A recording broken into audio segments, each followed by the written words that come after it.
On this episode of the show, we have a conversation about a virtual school here in East Baton Rouge Parish. What about this new arena that's coming to LSU? We'll have a conversation about that. And the Dean of the Senate joins us to talk about the legislature and his run for House District 6. Roll it, Kirk.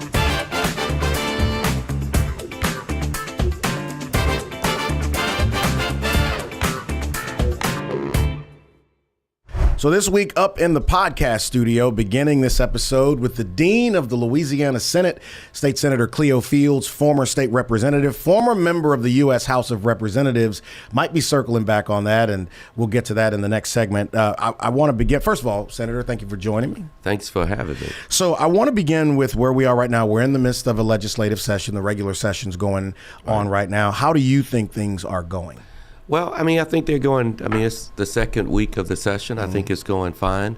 There are a lot of bills that have been filed this session of the legislature. There's a lot of talk about having a constitutional convention. And there's a lot of talk about rushing this session so that we can get into a constitutional convention.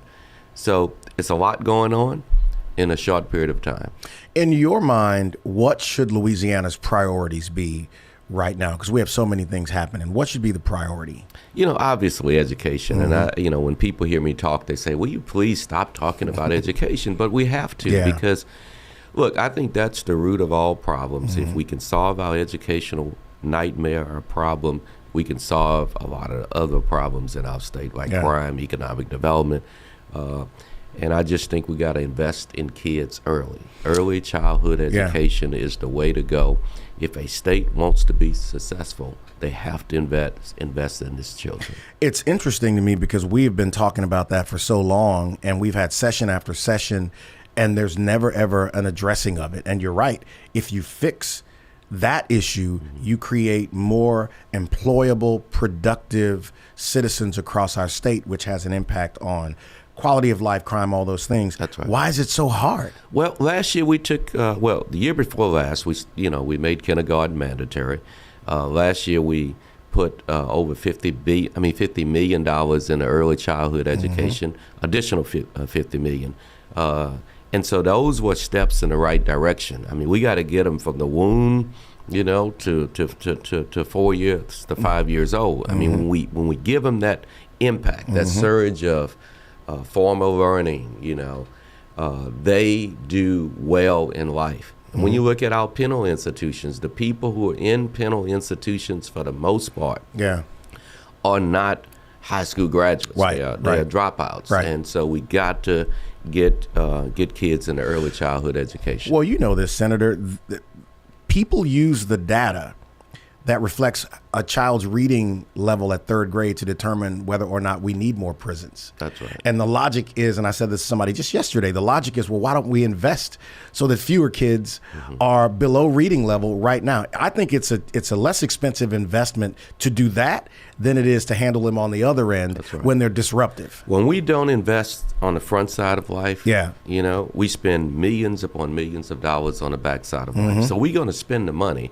The question is when we spend it. Right. And unfortunately, the attitude in this country is let's spend it on the backside. Right. And let's hold up on the front side. Right. We got to invest early in our children. 1,000%. When we do, they are less likely to commit crimes. People say just say no. Back in the day, that was a big slogan that says just say no to drugs. We have to give kids something to say yes to early. Give them something to say yes to early on in life. And they have less of a chance in being a child. The Bible says bring up a child a certain way. And that's what we need to do in our state. We need to bring them up a certain way. There's so many people talking about crime and so many discussions about how bad it is. But I don't think they understand it is bad. It is real bad. But what you just talked about, that investment has an impact on crime. No question about it. No question. See, because kids are not born criminals. Right. Let's be clear. Right. Babies are babies, and it's how we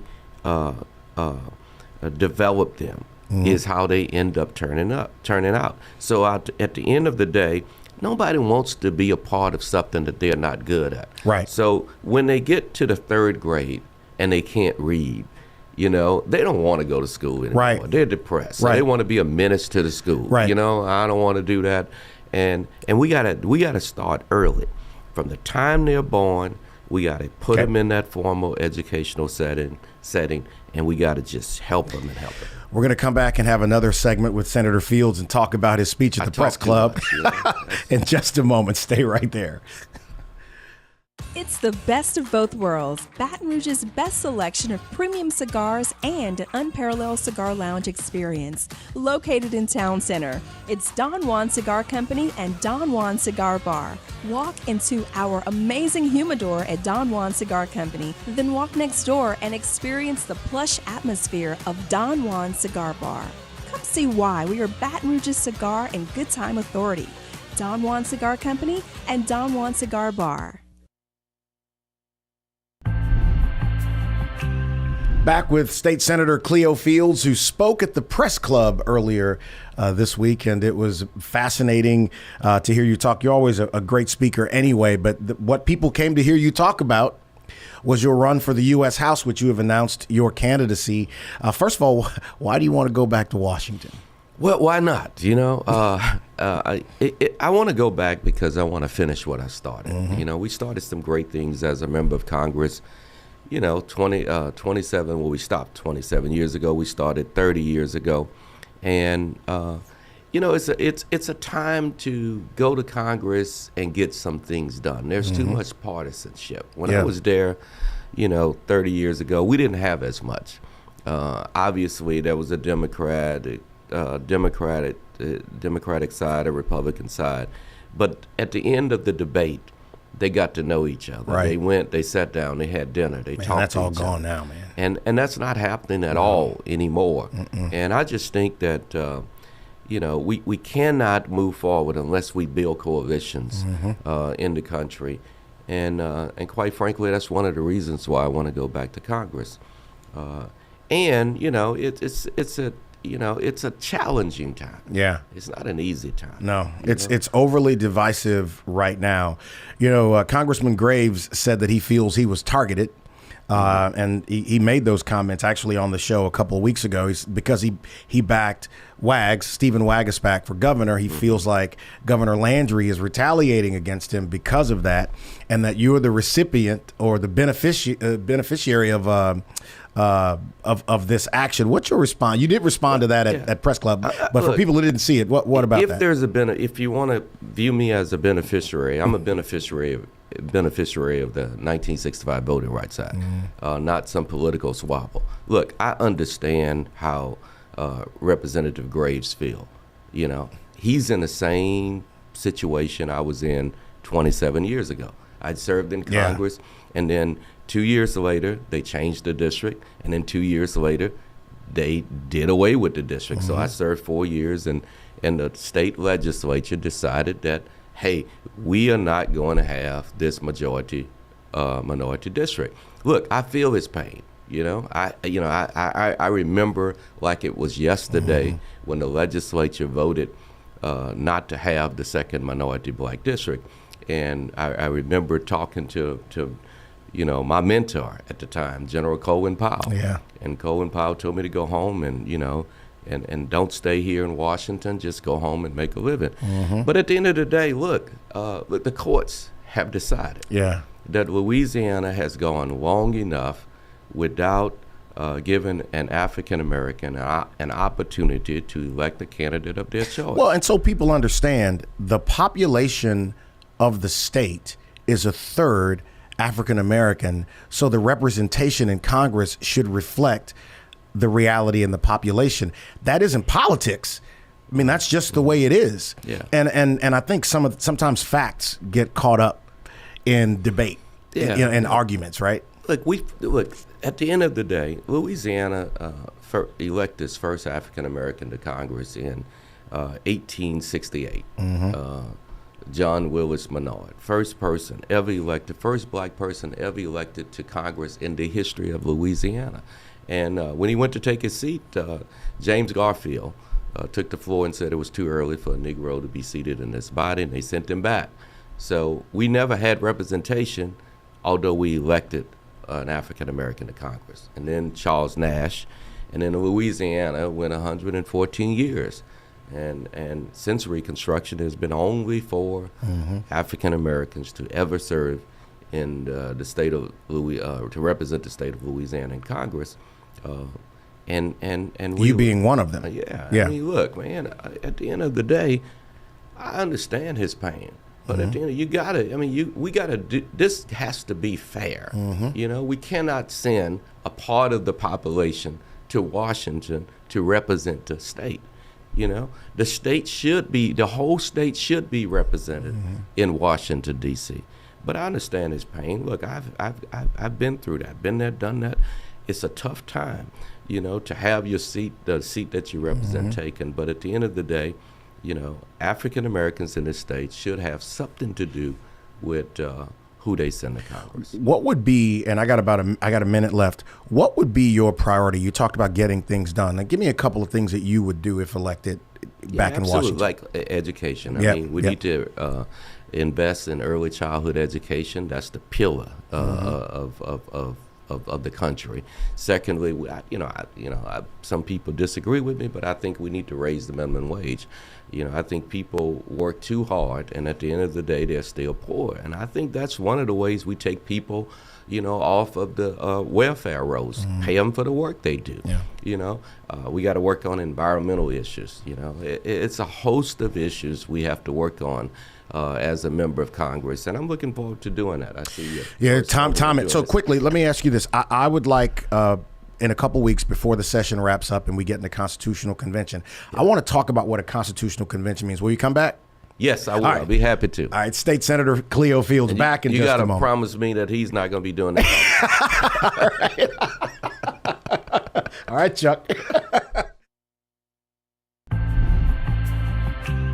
So back with Jill Kidder, the CEO of Visit Baton Rouge. So for people who don't know what Visit does, give me the elevator. What is Visit Baton Rouge? Well, first, Clay, thank you so much for having us back. We really enjoy being with you at any point, whether it's on the show or not. But Visit Baton Rouge is truly an economic development organization. And what we focus on is bringing visitors here to spend their money and leave their tax dollars behind so that it makes our entire community better because of it. And we really do focus on the quality of life assets in the region. The purpose of our conversation today is about the new arena that's coming to LSU. And let's begin by talking about what it is. Yeah, and I'd really like to add the kind of the reimagining of the River Center into that conversation. That's right. If we can. And the arena project certainly is a huge opportunity. I call it a game changer, generational kind of game changer for our community. And of course, with LSU in its height of, golden era, we need to focus in and really take advantage of that opportunity. And the arena project, as I understand it, and I'm not on the inside, but as I understand it from those folks from LSU, is that it is a new development that will house their games, that are currently at the PMAC. But it will also be an opportunity for us to bring in those big performances and acts that we've not had an opportunity to have before because we don't have a space big enough for it. Yeah, there are college campuses all over America who have similar arenas, and they have concerts and different kinds of events on college campuses because, especially in the South, those college campuses are hubs for activity. Like in Baton Rouge, Tiger Stadium obviously is the biggest arena that you have here. Now we've got an indoor thing coming.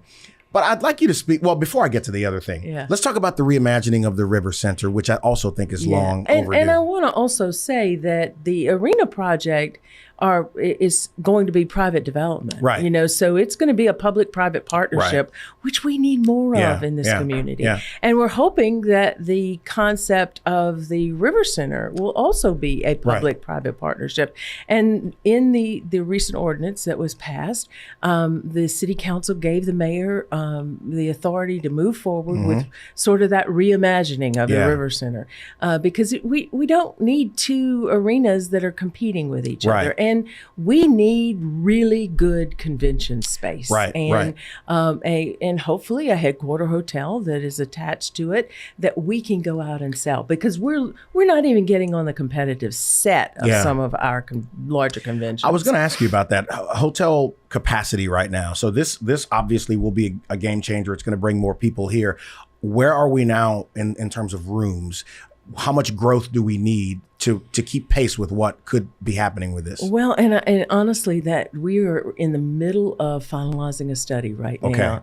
There are several organizations that have gone together and have looked at this. Okay, if we have the arena, if we have the convention center, we have downtown, what do we need to be doing overall? And how can those projects complement each other? And we'll have that pretty quickly here, and we'll know exactly what those sizes and changes need to be. I don't understand the controversy behind this. It really doesn't make sense. Can you make heads or tails of it? Well, you know, I'm sure people are concerned. Anytime that there's change or new development, you know, people get excited. But I think that we need to just step back. Let's do. This is a marathon. It's not a sprint. And so let's take some opportunity to really look at the research, what the research is telling us, and let's do it, because other cities are jumping over us. And if we want to compete, we have to we have to do some of these game-changing things. If you want to be like Dallas and Atlanta and Nashville and Houston, we've got to do what they do. Quickly here, 30 seconds. How can people learn more about Visit Baton Rouge? Go to our website. It's visitbatonrouge.com. So we're going to be doing something in a few weeks to announce to give further information on our partnership on the Paige Rice Initiative, which y'all have been such great partners on. And so we appreciate you coming by, Jill. Absolutely. Thanks so much. Back in just a moment. Oh, one of my favorite people is here in the podcast studio, Dr. Quintina Timmel with University View Academy, Dr. Q as we call her. So how are you? I am well. Why is it that we haven't seen each other in so long? The last two times have been like in front of a camera or a microphone, right? Absolutely. It's been a long time, but it's always great to come back and talk to you. Fantastic. Let's talk about University View Academy. It is a virtual charter school. You guys are killing it. So explain the model to people who've never heard of it. Well, UVA, University View Academy, it is a K-12 online public school. Yeah. We are not a school that's for every child, but for the students who need us, the families who choose us, we are definitely their best choice. And so it's a public school. Teaching and learning happens in our students' home.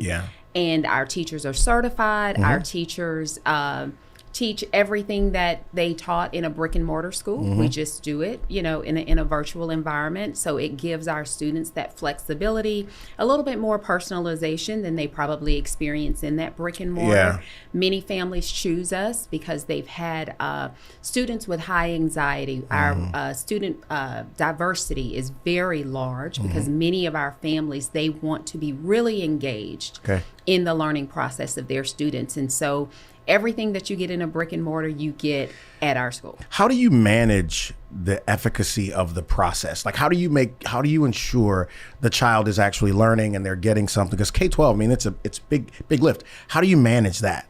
Well, we provide asynchronous and synchronous learning opportunities. And so our students, so asynchronous, they get a set of assignments and courses that's prescribed for them based on standards, based on the content. We use Tier 1 curriculum. And so our teachers spend a lot of time designing the lessons that our students will engage with daily.